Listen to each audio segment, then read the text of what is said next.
Jonatas, por favor, Jonatas. Fala de Cristo. Aqui, querido.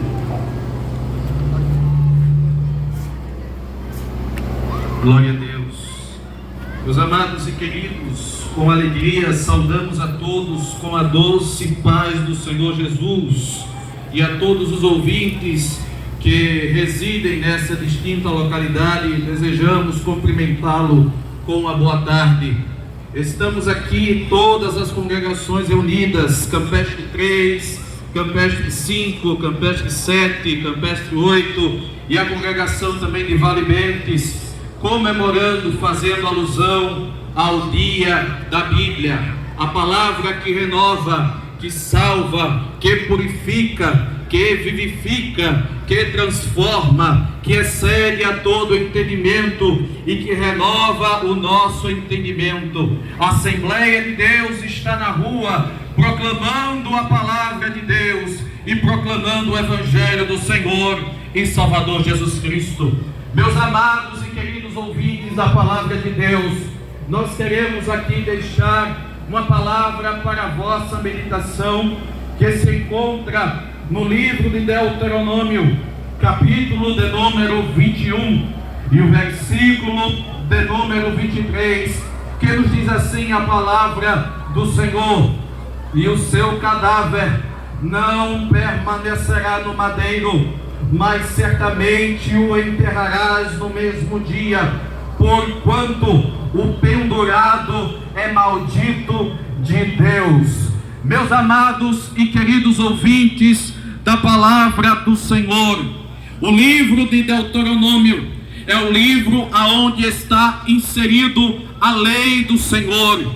E a lei do Senhor, resumidamente, fala que todo aquele que pecar, que todo aquele que transgredir, certamente será morto.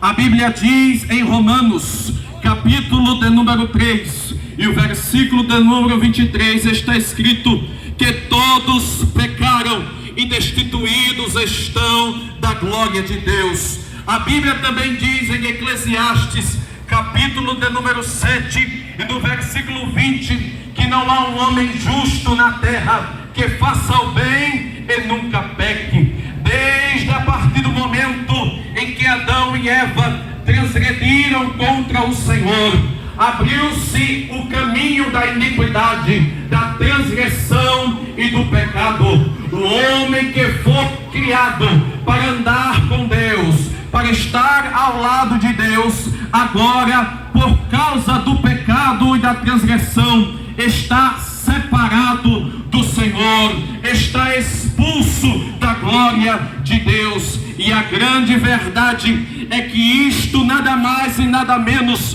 provocaria uma consequência eminente a este homem e a toda a humanidade, o destinaria à morte e à condenação eterna. Se o homem não andasse com Deus, se o homem não caminhasse com o seu Criador, certamente aconteceria a mesma coisa com um peixe. Quando ele sai da água, ele brevemente morrerá. Assim como o ser humano precisa do oxigênio para poder sobreviver e poder dar força aos seus pulmões, o homem precisa de Deus. Sem Deus, o homem morre. Sem Deus, o homem cai. Sem Deus, o homem transgride. Sem Deus, o homem vai para a condenação eterna. E a única forma para salvar, para redimir, para trazer a redenção para este homem, era derramamento de sangue. A Bíblia diz na Epístola aos Hebreus,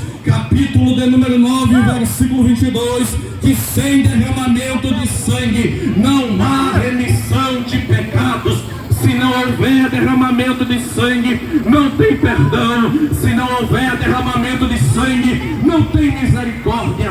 Alguém tem que pagar pelo erro que cometeu. Alguém tem que pagar pela transgressão cometida. Pecou, vai morrer. Pecou, vai ter que pagar. E a Bíblia que diz em Deuteronômio, no capítulo 21, que uma das piores condenações que o homem tinha era ser pendurado no madeiro. Em outras palavras, era ser pendurado na cruz. Antigamente, quando se falava de cruz, se falava-se de assar. O sinônimo de cruz era o sinônimo de escárnio. O sinônimo de cruz era o sinônimo de chacota. O sinônimo de cruz era o sinônimo de coisas ruins, de malefícios e de consequências para o homem. Não havia nenhum método mais vergonhoso, mais dolorido do que morrer em morte de cruz, pendurado, seminu, sangrando lá no madeiro, lá na cruz. Mas era necessário que o homem pagasse a dívida que ele tinha feito. E quem é que iria pagar esta dívida? Quem era digno? Quem se achava sem pecado, sem mancha, sem transgressão alguma, para pagar esta dívida que o homem tinha feito? Abraão tinha pecado, Isaac tinha pecado, Jacó tinha pecado, Moisés tinha pecado, José também tinha pecado, Josué e Caleb tinham pecado, todos os homens tinham pecado. A humanidade estava destinada à morte e à condenação, porque não tinha um nome digno para que pudesse morrer em favor da humanidade. Mas a Bíblia diz lá em Isaías capítulo 53 que surgiu um homem sem aparência, um homem com aparição de dores, experimentado nos trabalhos, a qual nós não víamos beleza nenhuma nele para que o desejássemos. Mas este homem sem aparência, este homem sem beleza nenhuma, eu duvido que está nos ouvindo agora através desse aparelho sonoro. Eu quero lhe dizer, apesar da sociedade lhe condenar, apesar da sociedade lhe rejeitar, eu tenho uma boa notícia. A Assembleia de Deus veio lhe trazer uma boa notícia. Você está perdoado, você está perdoada, porque o Filho de Deus morreu no alto do madeiro, pegou a maldição que era sua, pegou a maldição que era minha e tomou no seu lugar, para a glória de Deus. Nós só estamos perdoados, você está perdoado, ainda que a sociedade lhe condene, ainda que os seus amigos lhe desprezem.